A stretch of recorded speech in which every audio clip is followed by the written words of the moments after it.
Hello, Year 3, Mr. Bayford here for Wednesday's English lesson. We're just going to move Greek mythology to the side for the moment, and we're going to be focusing on diaries and writing diaries. What is a diary and why do people write them? Really good question. You might have heard of a diary before, you may have even written one before. Um, but this is what a diary is it is a record of key past events that the writer can go back to and read in the future. Why? Why do we do that? Well, diaries are like your secret best friend that you can share emotions and memories with. You can reread old diary entries to remember moments in your life, and you can reflect on how you acted back then and whether or not you've learnt from those maybe mistakes or learnt from those times and got better and stronger. Um, they're just really nice things to have a nice keepsake, a nice reminder.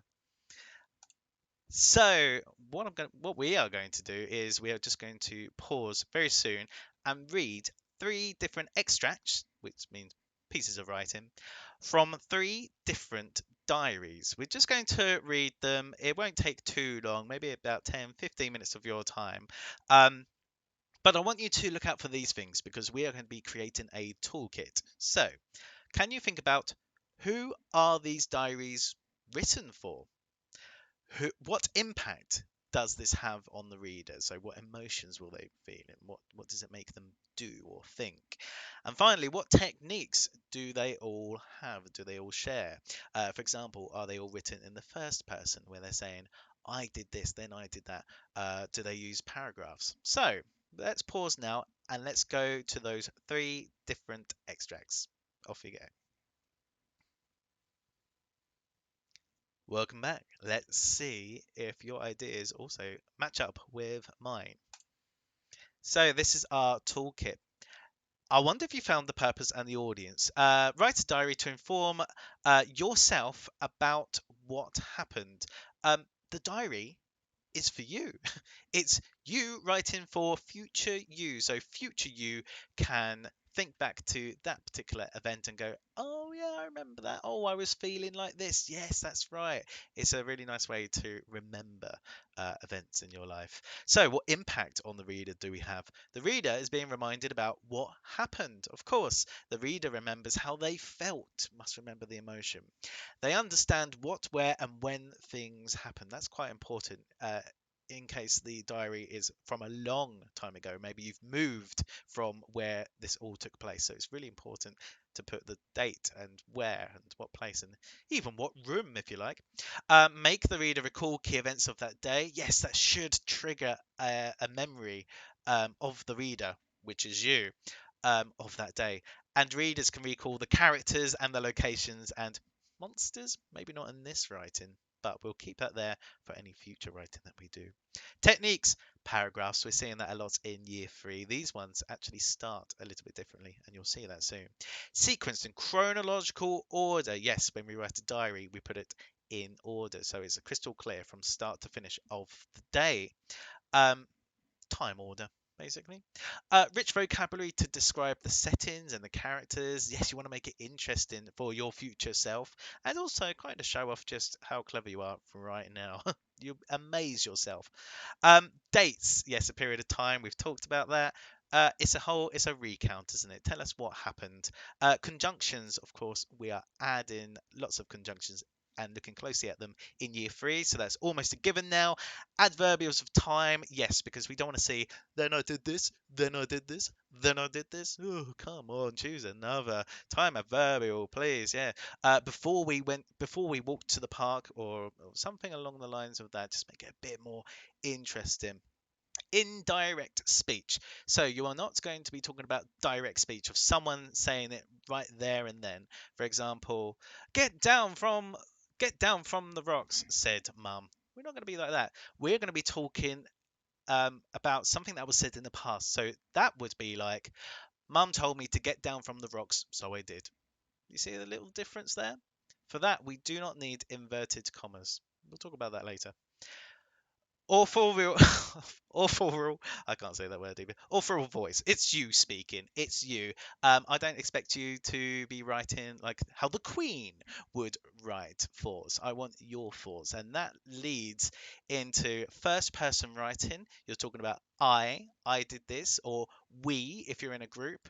Um, we are talking about past, something that happened before. Of course, we're not going to say, well, I'm going to do this and I'm going to. That's not a diary. That's just telling me what you're going to do. A diary is what has happened before. So I walked to the park or I jumped on the bus. And of course, it's you writing to yourself. You don't have to be professional about your writing. You can write as you would speak. For example, if you were to say, I did not like that play. Would you say that out loud? I think you may say didn't, and for that reason, you can write in your diary words with contractions in, such as can't and didn't. Use an informal tone. Right, I think that is everything. Noun phrases, of course. Um, Adverbials of time, place, and cause, of course. Yeah, I think that is everything. So let's move on to the last part of today. And actually, all we're doing is getting ready for tomorrow because from now you will need to start taking notes about key events that happen to you from right now until our next English lesson tomorrow. So you do need to leave a bit of time, 24 hours really, between them, so you can gather lots of key events. And what I mean by key events is important events, things that are worth sharing. For example, 9 a.m. in the bedroom, this child finished a book. Now, I'm not going to go into detail yet. I'm just writing a note, but that will remind me tomorrow that there was an achievement here that happened and it was quite important. 10:30 a.m. I walked to the park, forgot hat. Again, that's just a little reminder for my writing tomorrow because there actually is quite a funny story behind that little note. I will go into it tomorrow. But don't get carried away. Think about each event. If at 10:45 a.m. you brush your teeth, is that interesting? Is that going to make your future self go, wow, oh, I don't remember. Oh, tell me more about brushing my teeth. No, probably not. Not, I brushed my teeth or I ate cornflakes this morning. Unless something interesting happens whilst you're brushing your teeth. Maybe you got a wobbly tooth that you didn't know or something like that. Now that would be interesting. But just I brushed my teeth and then I spat it out into the bowl and then I rinsed my teeth. Oh no, I don't want to hear about that. I'm sure future you doesn't want to hear about that either. So I will leave it there for now. Just a nice few notes, maybe 5 key events that happen to you. Just before you go and you want to learn more about writing diaries before we begin, there is a website that we have linked as well, BBC Bite Size, all about diary writing.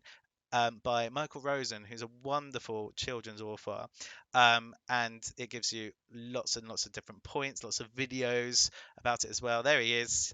You might recognize him actually, um, and a couple of activities if you want to go that extra mile. But that is just for your interest. You don't particularly have to do that today. That's just if you want to find out more about diaries. Right, we shall leave it there. Thank you very much for today. Keep hold of those notes. Keep hold of your toolkit. They're both going to be really important tomorrow. And I will see you then.